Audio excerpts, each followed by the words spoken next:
The tray of crystal champagne flutes trembled just slightly in Imani's hands, a betrayal of the exhaustion dragging at her bones.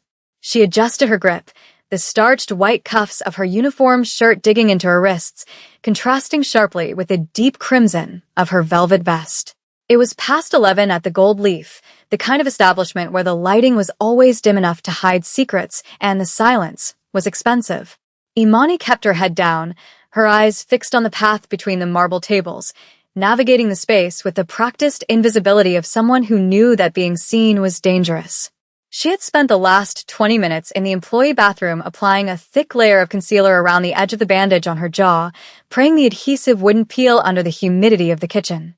The throbbing in her cheek was a dull, hot rhythm that matched her heartbeat, a constant reminder of the mistake she had made yesterday, the mistake of being 2 days late with a payment. She didn't have the luxury of tears. She had Sophie at home, sleeping on a mattress that was too thin depending on the shift to keep the lights on. Imani took a shallow breath, the air smelling of truffle oil and expensive perfume, and moved toward table 4. But the atmosphere in the room shifted. It wasn't a sound, but a sudden vacuum of sound. The low hum of conversation from the city's elite died instantly, replaced by a tension so thick it felt like the air pressure had dropped before a storm. Imani looked up, her instincts screaming at her to freeze. A group of 5 men had entered, moving with a synchronized, predatory fluidity that made the wealthy patrons in the room look like soft, startled prey. In the center of the formation walked a man who made the darkness of the room seem to bend toward him. He was tall, wearing a suit cut so sharply it looked like armor, his charcoal hair swept back from a face that was devastatingly handsome and terrifyingly cold. Taewook did not look around the room with the eager curiosity of a guest. He scanned it with the strategic boredom of an owner, or perhaps an executioner. He was the kind of man rumors were built on, stories of a Korean syndicate that moved through the city's underbelly like smoke, controlling shipping lanes and skylines alike. Imani felt a chill ripple down her spine that had nothing to do with the air conditioning. She tried to step back into the shadows near the service station, to become part of the wallpaper, but fate was cruel tonight. As Taewook passed the center aisle, a busboy, flustered by the sudden heavy presence, clipped Imani's shoulder. She stumbled just a fraction, but it was enough. The tray tilted. A single flute slid, teetering on the edge. Before it could crash, a hand shot out, fast, blurringly fast, and caught the stem of the glass midair. Imani gasped, her eyes snapping up to meet a gaze as dark and deep as the ocean at midnight. Taewook held the glass, but he wasn't looking at the champagne. He was looking at her. Specifically, his eyes had locked onto the jagged, slightly peeling edge of the bandage on her jawline. The world stopped. The silence in the restaurant stretched tight, a wire ready to snap. Taewook didn't hand the glass back immediately. He held it suspended between them, a bridge she didn't want to cross. His fingers were long, elegant, and steady, utterly at odds with the violence she sensed coiled beneath his skin. Imani's heart hammered against her ribs, a frantic bird trapped in a cage. She needed to apologize, to take the glass, to retreat, but her voice died in her throat. Up close, he was overwhelming. He smelled of rain and sandalwood and something metallic, like the aftermath of a gun firing. He didn't smile. His expression was a mask of perfect indifference, except for his eyes, which were narrowing slightly, analyzing the bruising blooming faintly beneath the concealer she had applied so carefully. He saw it. He saw the ugliness she was trying to hide, the poverty and the violence that didn't belong in this gilded cage. "I'm sorry, sir," she finally whispered, the words trembling. "Thank you. I'll take that." She reached for the glass, desperate to break the contact. But Taewook didn't let go. He held the flute firm, forcing her to stay within his orbit. "Leave it," he said, his voice a low baritone that vibrated through the floorboards. It wasn't a request. He placed the glass on the nearest table, without looking away from her face. The restaurant manager, a sweating man named Miller, rushed forward, his face pale. "Mr. Kim, my apologies. She's new. She's clumsy. I'll have her removed immediately." Taewook raised one hand, a sharp, cutting motion that silenced Miller instantly. "Go away," Taewook said softly, his eyes never leaving Imani. Miller evaporated into the background, terrified. Now it was just them. Imani felt exposed, stripped raw by the intensity of his focus. "What is your name?" he asked. It sounded less like a question and more like he was memorizing a coordinate on a map. "Imani," she breathed. He took a step closer, invading her personal space with an arrogance that made her knees weak. He reached out, his hand hovering near her face, and for a second, she flinched, a reflex born of survival. Taevuk trotse. The movement was minute, a tiny recoil, but he caught it. His eyes darkened, the cold calculation shifting into something hotter, something furious. "Who touched you?" he demanded, the whisper carrying the weight of a death sentence. Imani stared at him, her breath hitching. The question was absurd. Men like him didn't care about waitresses with bruised faces. Men like him were usually the ones causing the bruises. She took a step back, clutching the empty tray against her chest like a shield. "I fell," she lied, the automatic response she had given Sophie this morning. "It was just an accident, sir. Please, I have to get back to work." She tried to move around him, but he sidestepped, blocking her path with effortless grace. He wasn't aggressive, not overtly, but he was an immovable object. "You didn't fall," Taewok said, his voice dropping to a register that felt like it was vibrating inside her skull. "The angle is wrong. That's a strike. A ring, maybe. Or a heavy handle." He analyzed the injury with a clinical, chilling precision that terrified her more than the shouting of the loan shark had. He was reading her history on her skin. "I don't know what you're talking about," Imani insisted, panic rising in her throat. If she lost this job, the sharks wouldn't just hit her next time. They would go to the apartment. They would find Sophie. Please. "I need this job." The desperation in her voice cracked the veneer of his composure. Something flickered in his expression, a sudden, sharp intake of breath, as if he had been struck. He looked at her hands, gripping the tray until her knuckles were white, and then back to her eyes. He saw the fear, but he also saw the defiance. She was terrified, but she was standing her ground. "You are not safe," Taewok stated, not a question, but a fact. He looked around the restaurant, his gaze sweeping over the patrons who were pretending not to watch, and then back to her. It was a look of possession, sudden and irrational and absolute. "I am fine," Imani lied again, her chin lifting. "I can take care of myself." Taewok tilted his head, studying her like a puzzle he intended to solve. He didn't believe her. He stepped in closer, so close she could see the flecks of gold in his dark irises, so close the heat of his body radiated against hers. He lowered his head until his lips were inches from her ear. The restaurant, the manager, the debt. Everything faded into a blur. "Not anymore," he whispered.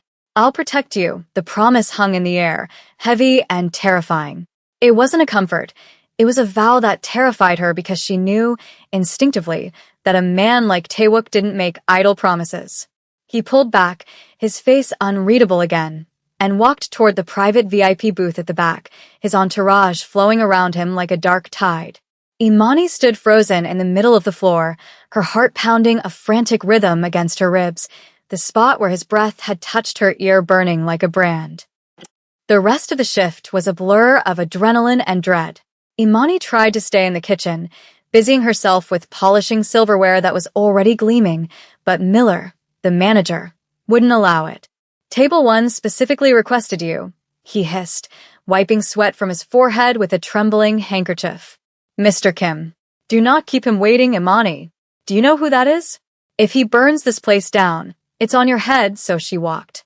She walked out onto the floor, her legs feeling like lead, carrying a bottle of vintage Pinot Noir toward the booth where Taewok sat. He had dismissed most of his men. Only one stood guard by the velvet rope, a silent sentinel with a scar running through his eyebrow. Taewok sat alone in the curved leather booth, one arm draped along the back, looking like a king on a throne. He wasn't looking at his phone or the menu. He was watching the entrance to the kitchen. Watching for her. When she approached, he didn't speak immediately. He just watched her hands as she uncorked the bottle. She was careful, precise, relying on the muscle memory of the job to keep her from shaking, but as she poured the wine, her sleeve rode up slightly. It revealed a faint, yellowing bruise on her wrist, an older mark from when she had tried to block the door 3 weeks ago. Taewok's hand shot out and wrapped around her wrist. It wasn't a hurtful grip, but it was iron hard. He stopped her, the wine bottle hovering mid-pour. Imani gasped, almost dropping the bottle, but he steadied her hand with his other one. For a moment, they were a tableau of frozen motion. He turned her wrist over, inspecting the bruise with a terrifying quietness. His thumb brushed over the skin, a touch so light it felt like a ghost, contrasting violently with the dark fury gathering in his eyes. "This is not new," he said, his voice devoid of emotion, which made it infinitely scarier. "Systemic." Recurring, he looked up at her, and the intensity of his gaze made her want to weep. "Who is he? A husband? A father?" Imani yanked her wrist back, the shame burning hotter than the fear. "It's none of your business," she snapped, her voice low. "You're a customer. I'm a waitress. Please let go." Taewook released her slowly, his fingers trailing away reluctantly. "It became my business when I saw the blood you tried to hide with powder," he said calm. "I don't like broken things, Imani. And I don't like seeing beauty wasted on survival." The audacity of him, to sit there in a suit that cost more than her life's earnings and judge her survival, sparked a flash of anger that overrode her fear. "You don't know anything about survival," she whispered harshly, glancing around to make sure Miller wasn't watching. "You think because you have money and men with guns that you can just fix things? Some things aren't fixed. They're endured. I have people who depend on me. I don't need a savior, and I certainly don't need a gangster making my life more complicated." She expected him to get angry. She expected him to snap his fingers and have her fired. Instead, Taewook looked at her with something like respect. The corner of his mouth twitched upward, a microscopic smile that didn't reach his eyes, but softened the hard lines of his face. "Endurance is a virtue," he conceded, picking up his wine glass. "But everyone has a breaking point. Tonight, you reached yours." He took a sip, his eyes locking onto hers over the rim. "I will wait outside when your shift ends." Imani felt the blood drain from her face. "No," she said quickly. "Do not do that. I wasn't asking for permission," Taewook replied, turning his attention to the room, dismissing her. Go. "Serve the other tables. But do not think you are leaving this building without me." The clock struck 2 a.m., and the gold leaf was finally empty. The silence of the closed restaurant was usually Imani's favorite part of the day, the moment she could breathe, count her tips, and rush home to check on Sophie. But tonight, the silence felt heavy, oppressive. She changed out of her uniform in record time, pulling on her worn, oversized hoodie and jeans, trying to make herself look small, insignificant. She checked her phone. No messages from Sophie. That was good. It meant her sister was asleep. Imani slipped out the back exit, the heavy steel door clanging shut behind her.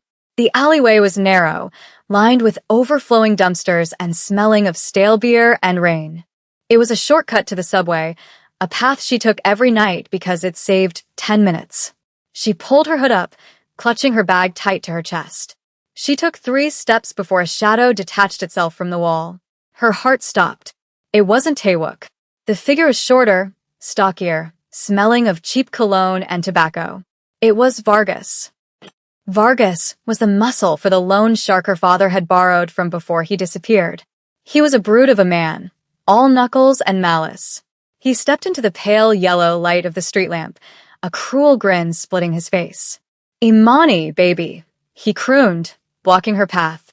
"You're late, and you're short on the envelope this week." Imani stepped back, her back hitting the cold brick of the restaurant wall. "I paid you," she said, her voice shaking. "I paid you everything I had on Tuesday. You said I had until next week for the interest." Vargas laughed, a wet, ugly sound. He pulled a switchblade from his pocket, flicking it open. The blade glinted in the dim light. "Interest rates went up," he said, stepping closer. "Boss says you're holding out on us. Maybe you need another reminder? The one on your face looks like it's healing. Too nice." He reached for her, the knife tip tracing a circle in the air. Imani froze, the terror paralyzing her. She squeezed her eyes shut, bracing for the pain, for the cut, for the blood. But the blow never came. Instead, there was a sound, a soft, wet thud, and a gasp of surprise from Vargas. Imani opened her eyes. Vargas was still there, but he was no longer looking at her. He was looking down at his hand, which was empty. The knife was skittering across the pavement, kicked away by a shoe made of Italian leather. Standing between Imani and the threat was Taewook. He hadn't made a sound. He stood with his hands in his pockets, his posture relaxed, almost bored. But the air around him was freezing. Vargas blinked, confused, then angry. "Who the hell are you?" Vargas snarled, stepping forward, raising a fist. "Get lost, pretty boy. Unless you want a new smile." Taewook didn't move. He didn't even take his hands out of his pockets. He just looked at Vargas with a profound, terrifying disappointment. "You are the one who marked her?" Taewook asked, his voice conversational, polite even. Vargas sneered. "Yeah, I marked her. And I'm gonna mark you." Vargas lunged. It was a clumsy, brawling move. Taewook moved like smoke. He stepped inside Vargas's guard, one hand finally leaving his pocket to clamp onto Vargas's throat. It happened so fast Imani couldn't track it. One moment Vargas was attacking. The next, he was pinned against the opposite wall, his feet dangling 3 inches off the ground. Taewook held him there with one hand, his arm extended, his expression unchanged. There was no strain on his face, no effort. Just raw, terrifying power. "I asked you a question," Taewook said softly to the choking man. "You touched her face?" Vargas clawed at Taewook's hand, his eyes bulging, gasping for air. He couldn't speak. Taewook tilted his head. "She is not yours to touch," he stated. "She is not yours to det. She is not yours to see." He tightened his grip, and Vargas made a strangled, pathetic noise. Imani watched, horrified and mesmerized. She had spent 2 years terrified of Vargas, and Taewook was holding him like a rag doll. "Let him go," Imani whispered, finding her voice. "Please." "You'll kill him." Taewook looked back at her. The darkness in his eyes cleared for a second, replaced by that strange, intense focus. "He hurt you," Taewook said simply, as if that explained everything. "He deserves to break. If you kill him, more will come," Imani said, stepping forward, her hand reaching out to hover near Taewook's arm, though she didn't dare touch him. "Please. Just let him go." Taewook looked at her hand, then back to Vargas. With a sneer of disgust, he released his grip. Vargas crumpled to the pavement, coughing, retching, gasping for air. He scrambled backward on the ground, looking up at Taewook with pure terror. "Get out," Taewook said. He didn't shout. He didn't have to. Vargas scrambled to his feet and ran, stumbling down the alley, disappearing into the night without looking back. Silence returned to the alley, but it was different now. It was the silence of a vacuum after an explosion. Taewook took a handkerchief from his pocket and wiped his hand, as if touching Vargas had dirted him. Then he turned to Imani. The violence drained out of his frame, leaving only the man she had seen in the restaurant. He looked at her bandage, then at her eyes. "Come," he said, gesturing toward the end of the alley where a sleek, black sedan was idling, its headlights cutting through the gloom. "I cannot leave you here." Imani looked at the car, then at the man who had just dismantled her nightmare with one hand. Every instinct, she had told her not to get in the car with a stranger, especially a dangerous one. But then she looked at the empty alley where Vargas had fled. She knew he would come back. She knew she wasn't safe anymore. She looked at Taewook, and for the first time, she saw the truth in his eyes. He wasn't trying to own her. He was angry for her. "Where?" she asked softly. Taewook opened the back door of the car, the interior light revealing cream leather seats, a sanctuary. "Somewhere the shadows cannot find you," he promised. And for the first time in her life, Imani stopped fighting the gravity. She stepped toward him. The drive to the penthouse was a blur of city lights streaking against the tinted windows, a silent movie of a world Imani had always watched from the outside. The silence inside the car was not empty, it was pressurized, filled with the hum of the engine and the overwhelming presence of the man sitting beside her. Taewook did not speak. He didn't try to comfort her with empty platitudes. He simply sat with a terrifying stillness, his gaze fixed on the passing skyline, one hand resting on his knee, the other tapping a slow, silent rhythm against the leather armrest. When the car finally glided into the private underground garage of a glass and steel tower that pierced the clouds, Imani felt a fresh wave of vertigo. This was the Citadel, the most exclusive residential building in the city, a place where people like her were only allowed in through the service entrance. But tonight, The doorman held the lobby door open, his eyes widening slightly as he saw Taewook guide her through the marble foyer. Taewook's hand hovered at the small of her back, never touching, yet creating a force field that steered her toward the private elevator. The ascent made her ears pop. When the door slid open, revealing a living space that spanned the entire floor, walls of glass overlooking the sleeping city, Imani felt small. She hugged her arms around herself, conscious of her cheap hoodie, her worn sneakers, the smell of the alley still clinging to her clothes. "The bathroom is through the left corridor," Taewook said, breaking the silence. His voice was lower now, stripped of the command he used on his men. "There are clean clothes. Robes. Whatever you need. Wash the city off you." He walked to a sleek, dark wood cabinet and poured a glass of water, not alcohol, setting it on the quartz island. "I will wait here." When Imani emerged 20 minutes later, scrubbed raw and wrapped in a plush charcoal robe that swallowed her frame, she found Taewook sitting on the edge of a white sofa, a first aid kit open on the coffee table. He had discarded his suit jacket, his dress shirt unbuttoned at the collar, sleeves rolled up to reveal forearms corded with muscle and marked by faint, jagged scars, evidence of the violence he commanded. He looked up as she entered, and for the first time, she saw fatigue in his eyes, a crack in the armor. He gestured for her to sit. Imani hesitated, then sat on the opposite end of the cushion. "Come closer," he murmured. "I cannot help you from there." She scooted forward, her heart thumping against her ribs. He reached out, his fingers cool and dry, and gently tilted her chin upward. The proximity was dizzying. She could count the dark lashes framing his eyes. She could see the flecks of amber in his irises. He began to peel away the old, damp bandage on her jaw.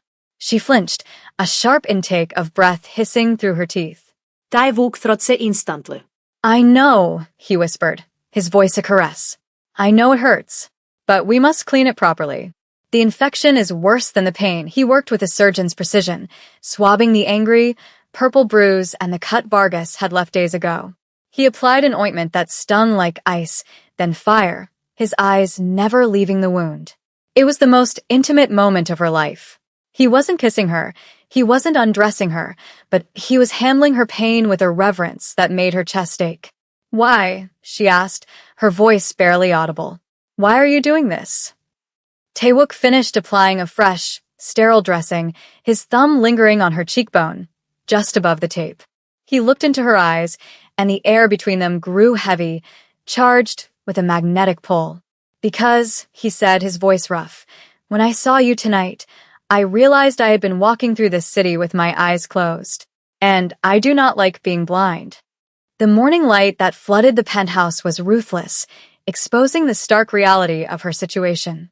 Imani woke up in a bed that felt like a cloud, the sheets made of Egyptian cotton that cost more than her rent. For a few seconds, she felt peace, until memory slammed into her. Sophie. Panic, cold and sharp, spiked in her chest. She had left Sophie alone. She had been gone all night. The loan sharks knew where she lived. Vargas knew where she lived. Imani scrambled out of bed, her feet tangling in the oversized robe, and ran into the living area. The sprawling room was quiet, bathed in golden sunlight. Taewook was standing by the floor-to-ceiling window, drinking espresso, reading a tablet.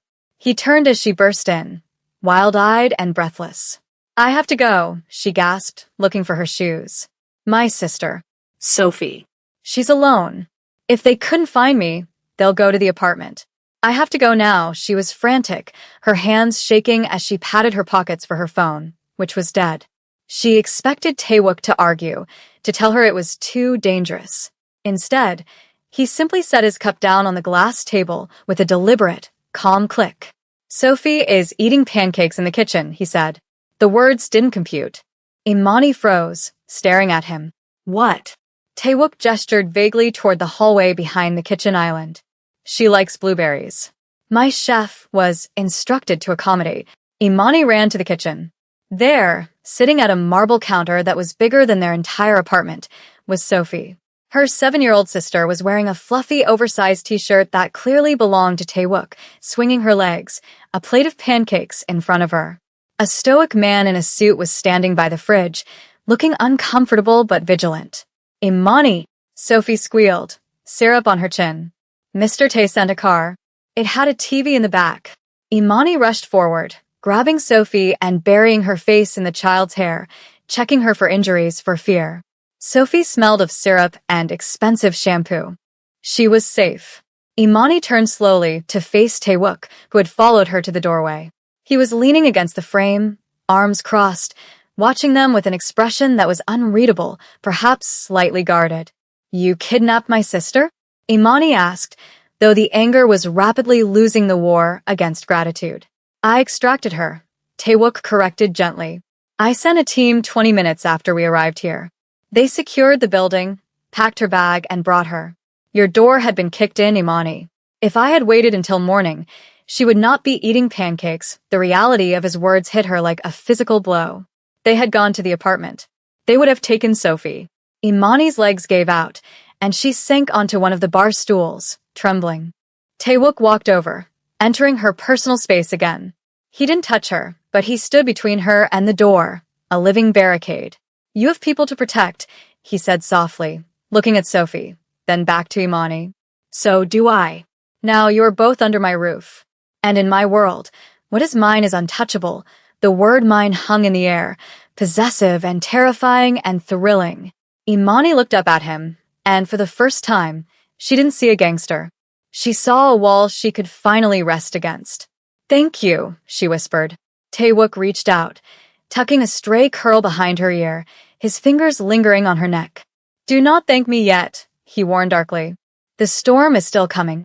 The storm arrived 2 days later, not with rain, but with a phone call that shattered the fragile domestic peace of the penthouse.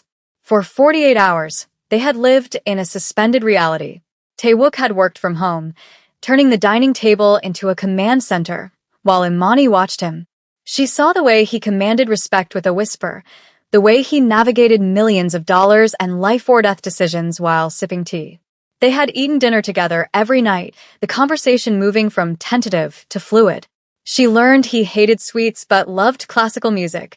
He learned she dreamed of owning a bakery and was afraid of thunderstorms. The romance had been a slow burn, a series of lingering glances and brushed hands, a tension building like static electricity. But on the third evening, as the sun set the city on fire, Taewook's phone rang. He answered it on speaker, his eyes locked on Imani across the room. "Kim," he said. The voice on the other end was distorted, angry. "You overstepped, Taewook. The girl is collateral. Her father's debt belongs to the syndicate. You taking her is a declaration of war. Hand her over, or we burn the gold leaf. And then we come for the glass tower." The room temperature seemed to drop 10 degrees. Imani stood up, her hands clutching the back of the sofa. She knew that voice. It was the syndicate boss, the man Vargas answered to. A man who didn't make threats, only promises. Taewook didn't blink. He didn't look at the phone. He looked at Imani. He looked at her with a calm, terrifying intensity that made her breath hitch. "Let it burn," Taewook said into the phone. His voice was casual, bored even. "Burn the restaurant. Burn the block. But if you take one step toward this building, I will not just kill you. I will erase your entire lineage. I will salt the earth where your house stands." He hung up the phone without waiting for a response. The silence that followed was deafening. Imani walked toward him, her fear warring with the overwhelming realization of what he had just done. He had declared war for her. "You can't do that," she whispered. "They'll kill you. They have an army." Taewook stood up, towering over her. He reached out, grabbing her waist, pulling her flesh against him for the first time. The contact was electric, a shock to her system. "I have an army too," he growled low in his throat. "But right now, the only thing I care about is the fact that you are trembling." He ran his hands up her back, gripping her shoulders, grounding her. "They think you are a debt to be collected. They do not understand that you are not a thing." His eyes searched hers, desperate and fierce. "You are the only real thing I have found in years. Do you understand? I will burn the whole city down before I let them put another bruise on you." The confrontation did not happen at the tower. It happened on neutral ground, a warehouse district by the docks. 3 nights later, Taewook had tried to keep her behind, but Imani had refused. "I am not a parcel to be stored," she had told him, her voice shaking but firm. "If this ends tonight, I want to be there. I want to see it end, surprisingly. He had agreed. He respected her fire. Now, she sat in the armored SUV, watching through the bulletproof glass as Taewook stood under the halo of a street lamp, flanked by 6 of his men. Opposite them stood the syndicate boss and a dozen thugs, including a bandaged, limping Vargas. The tension was a physical weight. Imani votfet Taewook. He didn't look like a monster. He looked like a statue carved from judgment.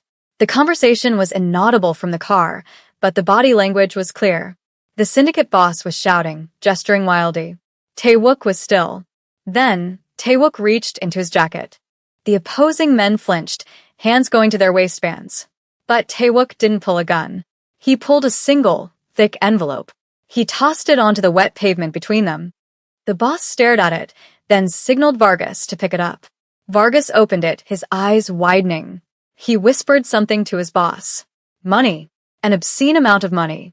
Taewook spoke then, and though Imani couldn't hear him, she saw his lips move. The debt is paid. The girl is free. Leave. The boss hesitated, greed warring with pride. He looked at the money, then at Taewook's silent, lethal guard. He spat on the ground, nodded once, and turned away. It was anticlimactic, and yet it was everything. Violence avoided by the sheer weight of power and resources. Taewook turned back to the car. He walked through the rain that had started to fall, his hair plastering to his forehead. He opened her door. Imani practically fell out into his arms. He caught her, burying his face in her neck, breathing in the scent of her, shaking slightly. It was the first time she realized how terrified he had been, not of dying, but of losing her. It is done, he murmured into her skin. You are free. No that's. No shadows. Imani pulled back to look at him, rain mixing with the tears on her face. Free to go? She asked, the question terrifying her. Taewook went still. He looked at her, water dripping from his lashes, vulnerability stark in his eyes. If you wish, he said, his voice breaking on the last word. I never kept you to own you, Imani. I kept you to keep you safe. It was the choice she needed. The door was open. She could take Sophie and leave. But looking at him, this dangerous, broken, beautiful man who had stood between her and the abyss, she knew there was nowhere else she wanted to be. I don't want to go, she said. I want to stay. With you? Taewook let out a breath that sounded like a prayer. He cupped her face with both hands, his thumbs tracing her cheekbones, and kissed her. It was a kiss of desperation and relief, tasting of rain and promise, a collision of 2 worlds that had finally stopped fighting and started merging. 6 months later. The Sophie and Bean bakery was already bustling, despite being open for only 2 weeks. The smell of cinnamon buns and roasted coffee wafted out onto the street, mixing with the crisp autumn air. Imani wiped her hands on her apron, adjusting the sign in the window. She looked tired, but it was a good tired, the exhaustion of building something of her own. She looked over her shoulder. Sophie was at a corner table, doing homework, kicking her legs which now wore brand new sneakers. And sitting across from Sophie, looking completely out of place in a cashmere sweater and dark jeans, was Taewook. He was helping her with a math problem, his expression serious and focused, using a napkin to sketch out a geometric proof. He looked up, sensing Imani's gaze. The cold, empty look that had defined him when they met was gone, replaced by a steady warmth. He didn't smile often in public, but his eyes crinkled at the corners when he saw her. He stood up, walking over to the counter while Sophie chewed on her pencil. The inventory delivery is late, Taewook noted, checking his watch, his protective confidence flaring up. Do I need to make a call? Imani laughed, reaching across the counter to take his hand. His grip was instant, firm, grounding. No calls, she said. It's just traffic. Relax. She traced the scars on his knuckles with her thumb. You're not the boss here, remember? Taewook leaned over the counter, disregarding the customers, disregarding the world. I know, he whispered, pressing a kiss to her forehead, then her lips. I am just the investor. And the security, he pulled back, his eyes serious and tender. And the man who loves you. The words were still new, still a marvel every time he said them. Imani smiled, her heart full. The ghosts of the past finally laid to rest. Go help her with the fractions, she teased gently. I've got the rest, as he walked back to the table, and Sophie laughed at something he said.